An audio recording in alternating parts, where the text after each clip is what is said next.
خانن به خبره کو په arithmetic operators باندې ٹھیک ده نو arithmetic operators مخکې وایي چې operator څه ته وایي دا special symbol وي یو هم کېدی شي یو نه زیات هم کېدی شي ٹھیک ده that perform some operation on operands. For example, کزولی کوم چې 5 plus 7 نو پدې کې operator کوم یو دی پدې کې دا plus چې دا operator دی او 5 او 7 څه شي زونه دي operands دي operands دا یو arithmetic دا expression دی basically دې کې پلس چې کوم دی دا operator دی او 5 او 7 چې کوم دی دا operands دي ٹھیک ده نو حاضر سات arithmetic operators هم سره کوم دي پلس دی ماینس دی ملټیپلیکیشن دی ډیویژن دی او ریمایندر دی دا arithmetic operators دي ٹھیک ده نو پدې کې دا څه خو ډېر straight forward دي let's suppose 7 plus 5 او 7 minus 5 7 plus 5 نه سره راځي 12 او 7 minus 5 نه سره راځي 2 دا شان دي که 7 multiply by 5 وي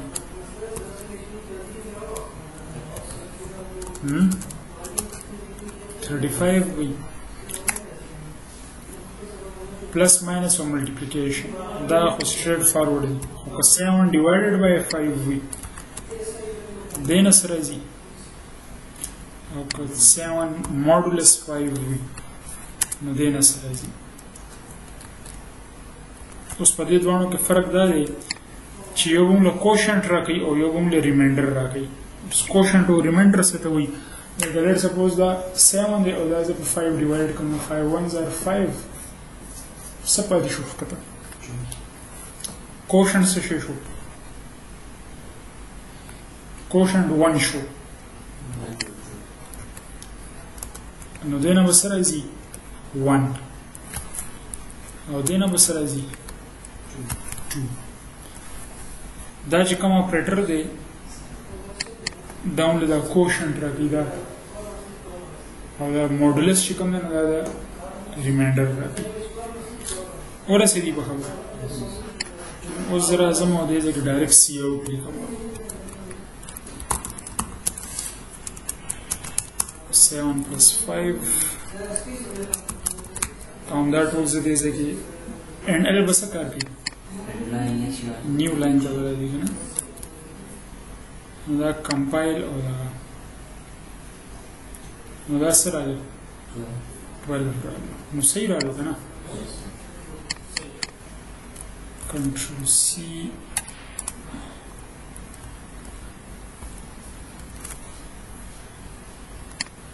minus multiply remainder sorry quotient of the remainder او وسره کې یو میسج پرنٹ کو add بیا وسره دوباره دا بریکټ واچي ٹھیک ده subtract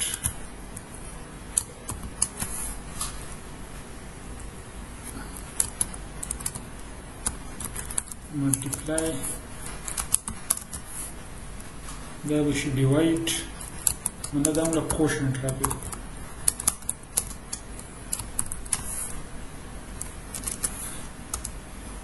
او دا به څه راکوي reminder نه reminder خو یاد دهاني ته وایي صحیح ده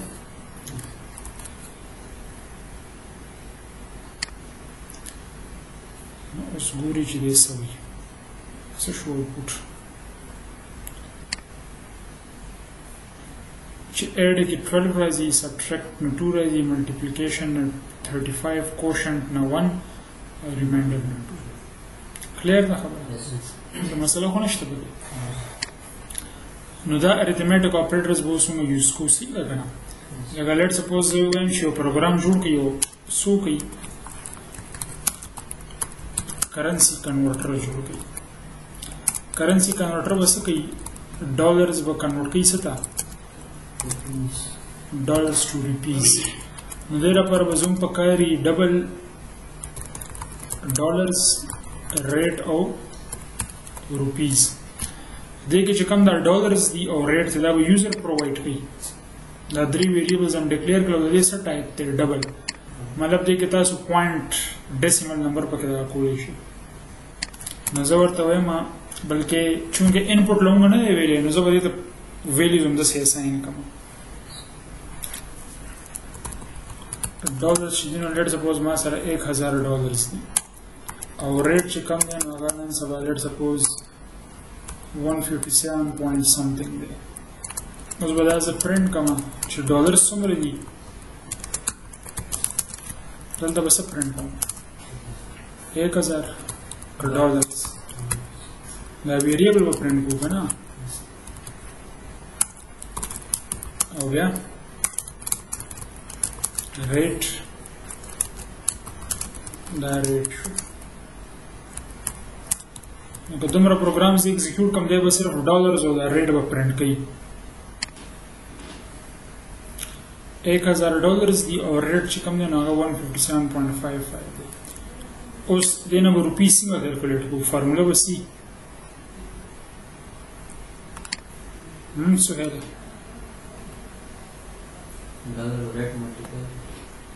یس روپیز به څه برابر شي ډالرز ملټیپلای بای ریټ دا اوس چې کوم دی دا یو arithmetic expression دی ملټیپلیکیشن پکې راغلی نو دې نه چې څه راشي هغه به اساین شي دی ویریبل ته دې ته ویلی شي assignment operator دا از equal to چې کوم دی څه ورته ویلی شي assignment operator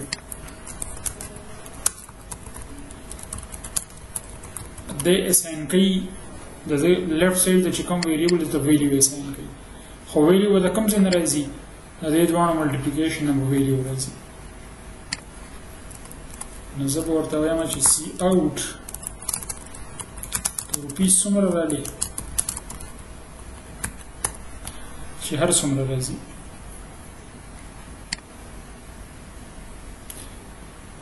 نو دې نه 1,57,550 روپۍ جوړ شو د 100 ډالرونو 1000 ډالرونو او که دا لیټ سپوز 100 ډالرې دي نو بیا 15,000 سمثینګ به جوړېږي 15,755 نو په دې باندې ورسېدل که نه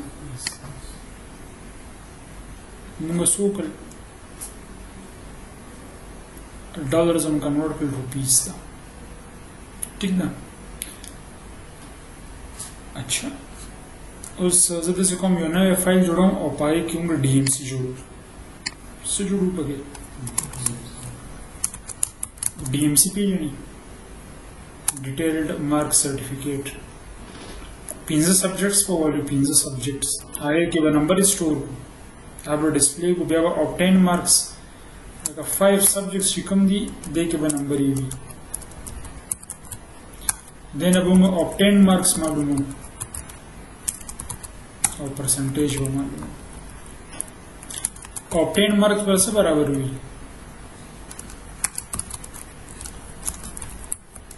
sum of 5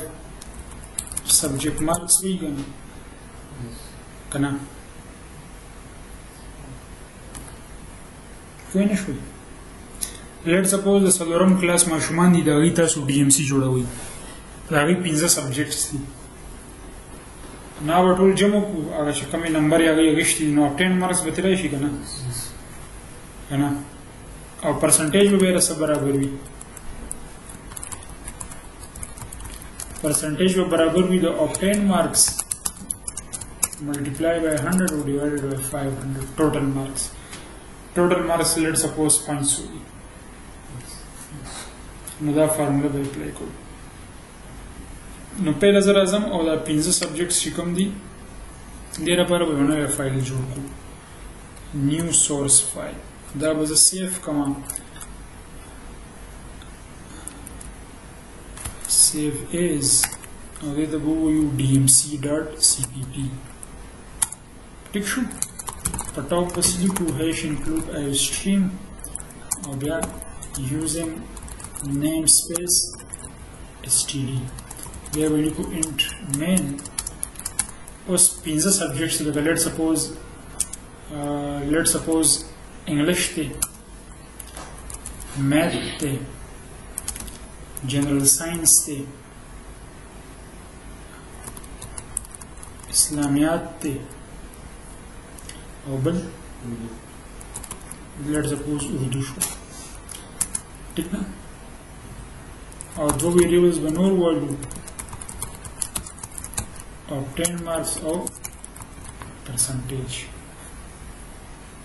دا په ډبل کې څه کارو شي مطلب د پرسنټیج کې دا کې دی شي پوینټس کې دی شي او 10 مارکس کې او که تاسو وایي چې په دې سبجیکټس کې پوینټس کې دی شي نو بیا دا په ډبل کې وایي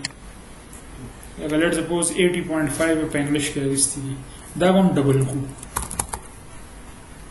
مې بي چې د ټیچر وي چې په پوینټس کې نمبر ورکړي نو دا څومره ویریبلز شو ټوټل و 15 دا سبجیکټس شو او 2 دا obtain marks او percentage variable شو اوس دا څه کوم چې په دې ټولو variables کې دا چې کوم 15 سبجیکټس دي په دې کې زم مارکس سٹور کوم صحیح ده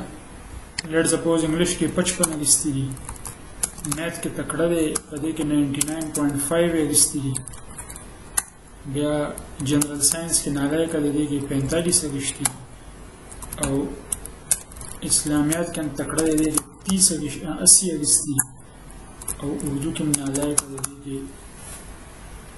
لیټ سپوز 54 لستې په دې باندې پوه شئ نو دا 15 مضامین دي سبجیکټس دي په دې کې دا نمبر راځي اوس به موږ پرینټ کوو سی اوټ انګلیش مارکس او دې کې پرینټ کا ان جی او سره سو کا یو لاین بریک کا پکې نو دا به زه کاپی پیسټ کوم سلور زله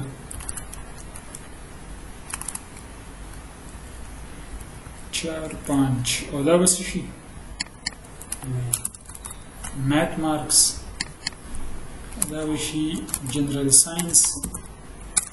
marks اسلامیات marks او دا اردو marks او ورسره به دا variables هم change شي دا به math شي دا به څه شي general science به شي دا به اسلامیات به شي او دا به اردو بشي نو فی الحال به دومره پروګرام چې دا به ایگزیکیوټ کمپایل اینڈ ایگزیکیوټ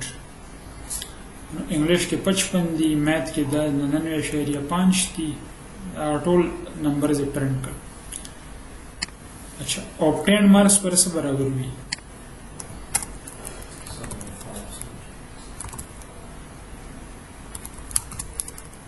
obtain marks is equal to sum of 5 subjects کنا سبق ودلته دلته کې څه پکای دي من سهل دا به ټول جمع کوو کنه یاد ده sum of 5 subjects څه شی دا خو انسټرکشن نه دی په اردو هغه په انګلیش هغه نه کوي کنه کمپیوټر چې تور ته چې دا 15 سبجیکټس اډ کا به ته اډ کې دلته باقاعده general science plus اسلامیات plus اردو خدا خورال کیلکولیټ شو دا اوس پرنټ کول غواړي نو پرنټینګ لپاره ولیکو سی اوټ او 10 مارکس او 10 مارکس څومره راغلل چې څومره په دې ویریبل کې پراته دا اوس بیا کمپایل او ایگزیکیوټ وکړو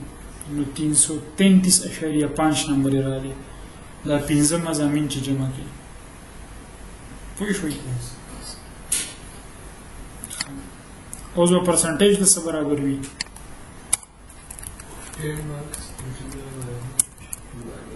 percentage is equal to obtained marks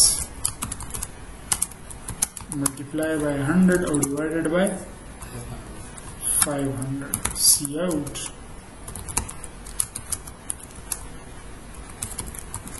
percentage percentage. نو دا ستاسو پروګرام کمپلیټ شو دلته 66.7% راغلی او که داسې وکړو چې دې کې دا نمبر لږ سیوا کړو لکه لیټ سپوز په جنرال ساینس کې چې کوم د 85.5 اخیستي دي او په دې کې 94.5 اخیستي دي اوس خو به دغه ښه شي که نه پرسنټیج 414.5 ټوټل نمبر راغلی او 82.9 چې کوم دی دا پرسنټیج راغلی. اوس د دې پرسنټیج په بیس باندې ته دا هم کیلکولیټ کولی شي ګریډ ته ورته که د 80 نه پرسنټیج بره وي نو ورله A1 ګریډ ورکړه که د 70 نه 80 پورې وي نو ورله A ګریډ ورکړه خو هغه هله کوو چې کله اف ایلس او دغه هیزونه ووایو هغه فلحال نشو کولی که نه فیصله پکې لا نشو کولی فلحال څه پوه شوي که نه اچھا اوس د دې پروګرام اصل کې څه داسې خاص فایده شته نه لکه لیټ سپوز دا پروګرام ما جوړ کو او د سکول ټیچر له مې ورپسې لکه دا والو بس دا به سره پرسنټیج کیلکولیټ کوي obtain marks خو دې کې مسله څه ده مسله دا ده چې دې کې فکسینګ شوی دی فکسینګ پکې شوی دی چې دا هارډ کوډډ ویلیوز دي هارډ کوډډ مطلب د پروګرام په سورس کوډ کې ویلیوز دي فایده خو به هله وه چې کله تا به سافټویر ورکړو تا به ورته وایي چې لکه دې کې مارکس انټر کا میسج به راتلو چې انټر انګلیش مارکس هغه نمبر انټر کولی بیا انټر میث مارکس د دې پنځو واړو سبجیکټس نمبر یې به چا انټر کولی یوزر یا ټیچر چې کوم دی نو چې کله به هغه نمبر یې انټر کړي بیا به ورته څه راشي obtain marks او پرسنټیج له پروګرام ورکړي لکه موږ هم دا ډیفینیشن وکړو نه چې کمپیوټر له موږ انپوټ ورکړو هغه هم له سره کوي आउटपुट बरा करें ठीक ना no input और आउटपुट वाले पर बल लेक्चर के खबर को